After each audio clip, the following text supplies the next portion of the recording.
What? What? What the hell is this? Harumph. I didn't get a harumph out of that guy. Give the governor harumph. Harumph! You watch your ass.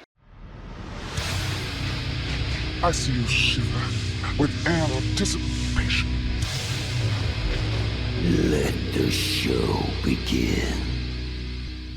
Hey everybody, this is David Heretic coming at you with another edition of Reactions, Reviews, and Rants. And tonight, okay, making their debut on the channel tonight, we have Loudness. Yes, indeed. How about that? Loudness making their debut on the channel. Before we go any further, for those of you who are feeling inclined to doing all of the clicks and the likes and the bibbity-bibbity bot, do me a favor before you do all that stuff. Please watch the whole video first, okay? Give me a chance to actually earn those clicks and likes. Now, after the video's done, still feel like doing all those clicks and likes, then by all means, feel free to click away. This comes as a request from SMB, and this is actually one of SMB's 3 prioritized requests for the month of October for being a gold tier member on the Patreon page. So, here you go, SMB. Hope you enjoy the show, man. SMB wanted to see me react to this. It is Loudness with a tune called Shadows of War. Now, have I heard this song before? No, I have not. To the best of my knowledge, this does not resonate with me in any way, shape, or form. However, there's always a possibility I may have heard this song in passing and I just don't realize it. So as always, if I start listening to the song and I suddenly go, wait a second, I recognize this song, I'll let you know. That's the truth. You know me, I'm gonna be honest with you guys. Let's see, this was posted by Dio Sava, all right? And the video has 15,000 views. It'll get you there. Other than that, there's really nothing else left to say. Link to the original video will be down below in the video description for your viewing pleasure at your leisure. Let's get started. What do you say? Are you ready? Are you ready? Because here we go. All right, here we go. Loudness, Dark Desire, Shadows of War, live 1986. So I guess there's 2 songs here.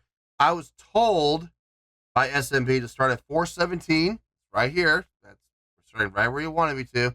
And I'm just supposed to let this run all the way to 11 minutes and 5 seconds, all the way to the end of the video here. So on the plus side, I don't have to worry about, stopping and hitting the mark. I get to take the night off from having to hit the mark tonight, which is nice. All right, let's do this. All right, boy, let's do this.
Okay.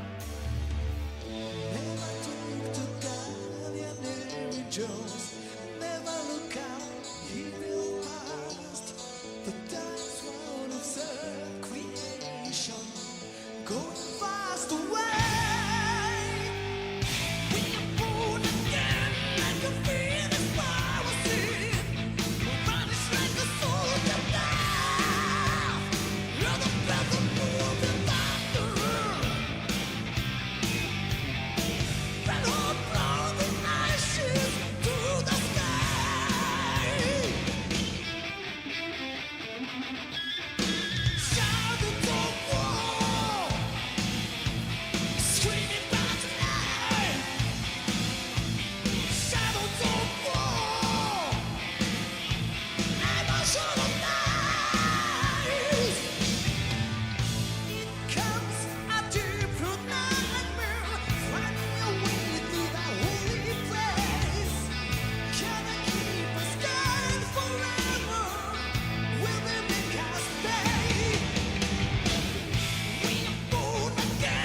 Sounds like we may have a guitar solo here.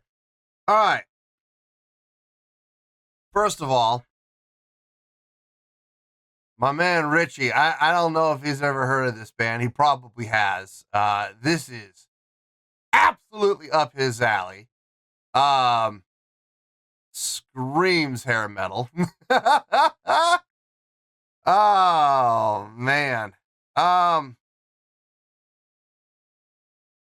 The songwriting, it's simple. It's nothing all that complex. It's nothing all that amazing. But it sounds good.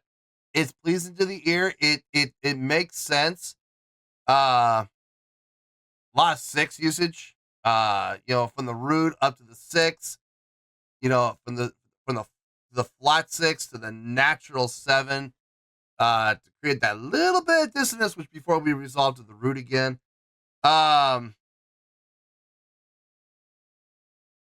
So 3, 2, 1, 4, 3, 2, 1. Okay, that's not that difficult. It sounds good though. Everything they're playing from a chordal progression standpoint is pleasing to the ear. Everything they're playing does make sense. The guitar work in particular, very nicely done, very cleanly done. I like that tapping intro. That was a nice little intro there. Drumming is solid. Bass playing is solid. Got no issue with either one of those. I mean, I'm not going to sit here and pretend like I'm blown away by either one of them because I'm not. But at the same time, I got no complaint about either one of them. They're solid across the board. So no worries there. Vocally, it's the 80s, mid 80s. This is where hair metal really started to kind of, take control. His vocal style is very appropriate. Absolutely. His vocal tone, like his delivery, kind of reminds me of someone. I'm trying to put my finger on who he sounds like. It's on the if it hits me, I'll let you guys know. It sounds like someone. He sounds like the lead singer of another band, a well-known band. I'm just trying to put my finger on who it is, or which band it is. There's a lot of bands that kind of sound like this, but there's one in particular. His vocal style really kind of reminds me of. One thing I'm not the biggest fan of, his vibrato. It's a little wide at times. Not all the time, but there have been a couple of spots where his vibrato is, gone from here, which is, it's fine. It's good. And then all of a sudden and it's like, whoa, back off, man. Back it up. Back it off a little bit. It's okay. We don't have to put the pedal to the floor. It'll be okay. Just you go back to what you were doing. It's just fine. There's more I want to talk about, and I will, not right now though. Let's get back into this and let's see where this goes.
end. Okay.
Yeah, not bad.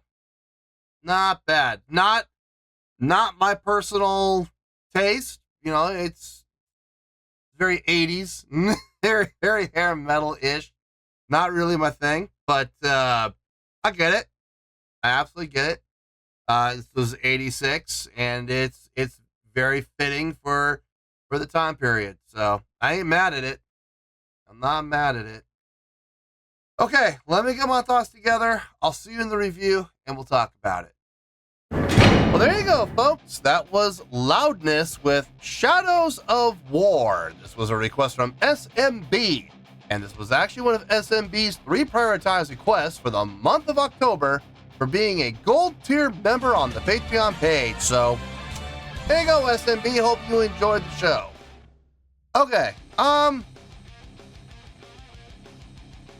I get it. I get it. It's 1986. It's, you know, hair metal was right up starting. You know, this is the year that 85, 86 were the 2 years that it really started to kind of start its engine. You know what I mean? Like it really started to make its presence felt until it hit the apex where it was like 88, like 87, 88. That was like the apex of hair metal. Man, that was just, it was out of control by that point. Believe it or not, don't let the, listen, I get it. Don't let the long hair fool you. I believe it or not, folks, I'm not a big hair metal guy. I'm really not. My guy Richie, he is a huge hair metal fan. I am sure he's heard of these cats, and if he hasn't, he's going to be turned on to them real quick. It's just, personally, it's just not my thing. You know, I like songs that are a little heavier, a little more aggressive. You know, this is a little glamish for me, if I'm being honest. Just, it's not my thing. So don't take it personally, though, guys. Like I've always said, I'm just that's just how I personally feel. It's not something I would ever listen to on my own. It's not something I would ever watch again, or listen to again, for that matter. Not that they did anything wrong. It's just it's just not my it's just not my bag, guys. I'm sorry. Now, luckily, I don't base my evaluations and my reviews on how I personally feel. I base it off of objectivity. So, having said that, believe it or not, on a scale of 1 to 10, I'm going to give that overall presentation a 7.7. Yep, 7.7. Believe it or not, that is the score I feel this overall presentation deserves. Let me tell you why. Why? Okay. First things first, a 7.7. What does that mean? Well, a 7.7 would translate to a really good scale rating because overall, I think this was a really good song. And not just a good song, but a really good overall presentation. It would also get 4 to 5 stars and a B+ letter grade. So there you go, a 7.7, really good skill rating, 4 to 5 stars, and a B+ letter grade. That's B as in boy. Now, how did I come up with that score? Oh man, so glad you asked. I have always said this on the channel. I don't have to like a song to give it a good score, and by the same token, I don't have to hate a song to give it a bad score. Like I said, I wasn't the biggest fan of this, but at the same time, there's no denying that this is overall, this was a really good presentation. Let's just go down everything here. Songwriting, it's simple. It's very simple, very easy to follow along with. The chordal progression, it's nothing fancy, it's nothing amazing, it's nothing mind-blowing, but at the same time, there's nothing wrong with it. They didn't do anything wrong. Everything made sense. Chordal progression made sense, melodic lines made sense, harmonic lines made sense, counter melodic lines made sense, rhythmic patterns all made sense. The feel and the groove were nice, solid. Nothing mind-blowing, but by the same token, nothing bad either. So can't knock them for it, guys. It's the song is catchy. It absolutely is, and it has its moments of I dare I say greatness. For example, the guitar work. This cat can play. I have no idea who he is, but he knows how to play. He made his presence felt right from the beginning on that intro with the tapping intro. I do feel like the tapping intro was a little bit of a bit of an ego stroke. I don't see how the tapping was nice. Don't get me wrong, but I don't see how that really fit into the context of the song, because when the actual intro kicked in, it was a completely different style from what we heard during that whole tapping section. The tapping was done well, it was done clean, and I would dare say it was a great job with the tapping, but at the same time, within the context of the song, does it fit? Not really. But the intro that came after that sounded good, and that really helped set up the song as a whole. I love how after the intro was done, before we went into the first verse, we brought it down. Dynamic. Everything came down. And they did that twice. They did that in the first verse and the second verse. They did it for both of the verses. It makes sense. It absolutely makes sense. And then they brought it up about halfway through each verse, and into the chorus where they got the full sound again. It's good song design. It absolutely is. It's really nice usage of dynamics to give the song some depth, and I have no problem with that whatsoever. I figured out who it was the lead singer was sounding like, and the more I thought about it, this whole song kind of sounded like a song that this band would do. The band Tesla. The lead vocalist kind of reminds me of Jeff Keith. He really does. He has that rasp, that little bit of a pinch getting up in the upper register, but even with that little bit of pinch, a lot of power and a lot of projection. So I every time he would sing up there, I'm like, that sounds like, now I know who it is. And like, I kept going, he sounds like somebody specific. It's not a generic thing, though. He sounds like someone very specific, and it's on the tip of my tongue. I finally figured out it was Jeff Keith. But the entire song, kind of reminiscent of a Tesla song in general. I'm going to give you an example. Look at the song Modern Day Cowboy. Doesn't this song kind of sound like it? It has a lot of the same parallels, a lot of the same chordal progression movement, a lot of the same accents. Yeah, it's very similar in style and sound. But is that a problem? No, I don't think it's a problem whatsoever. I think it's funny that these two bands sound very similar in style. And if I'm not mistaken, wasn't Modern Day Cowboy written in 1986, or at least released in 1986? So there's another parallel. The bass playing and the drumming, if I'm being honest, probably the least impressive parts about the song. I mean, I think they both did a solid job.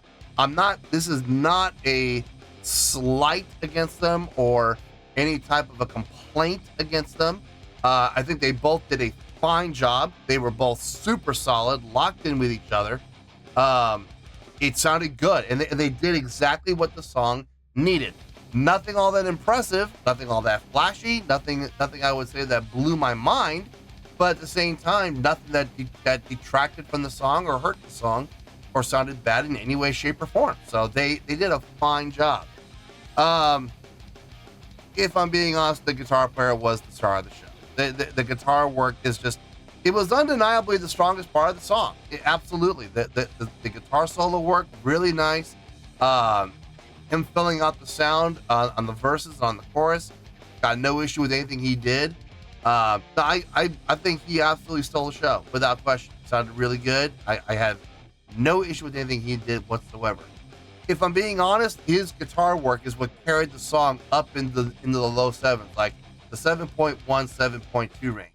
Without his solo work, without his his technique being demonstrated, I would honestly put the song about a 6.8, 6.7, 6.8, somewhere in there. But his guitar work put it up into, like I said, the 7.1, 7.2 range. So, yeah, I think the song on its own, 7.1, 7.2, no problem there. But I'm giving this a 7.7. What happened there? Well, if you've been watching this channel for any amount of time, you already know what I'm gonna say. So say it with me, kids.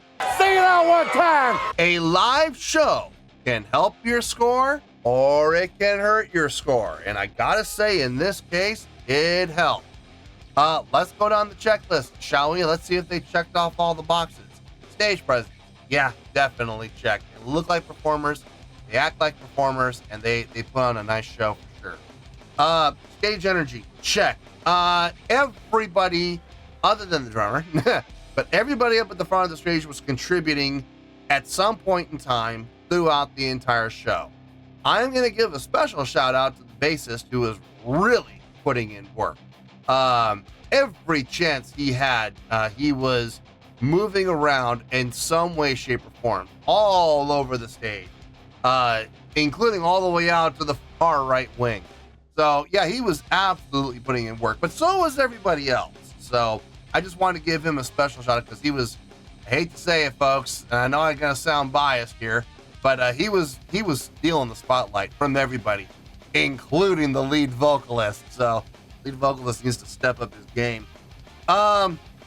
Stage interaction. Yeah, check. Yeah, I'll give it the check. It only happened a couple of times. I wish we could have seen a little more from the stage interaction part, but at least we got a little bit here and there. Lead vocalist interacting with the drummer, lead vocalist interacting with the bass player, or vice versa. Yeah, it was checked. It's fine. I wish we could have seen a little bit more out of a 6-minute plus long performance. Let's see. Crowd interaction, check. Yeah. Bass player, vocalist, they were both interacting with the crowd a lot. The guitarist would have been asked to be seen a little bit more from him, but he had his hands full, literally, with his guitar. So, he gets a pass on that one, I guess. But hey, look, it was covered. But the lead vocalist, that's the most important one, and the bassist was chipping in on there as well. So that gets a check. Strong check too. Let's see what comes after that. Showmanship, check. Again, bass player stealing the show. That's one of the freedoms that we as bass players have. If we're not going to be stuck on a microphone and what we're playing is not all that complicated, it frees us up a lot to do things like showmanship and crowd interaction and stage interaction. And I love it when bass players who play like this guy does, a lot of simple stuff, and they literally just stand there with their feet planted into the stage and they don't move at all. And all I just look at those bass players. I'm like, what is wrong with you? Why wouldn't you want to move around? Why wouldn't you want to, walk around the stage a little bit? Why wouldn't you want to interact with your bandmates? Why wouldn't you want to interact with the crowd? All those people who paid their hard-earned money to come and support you guys. That just absolutely blows my mind. No, but the bass player absolutely stole the show, in my opinion, when it comes to the visuals.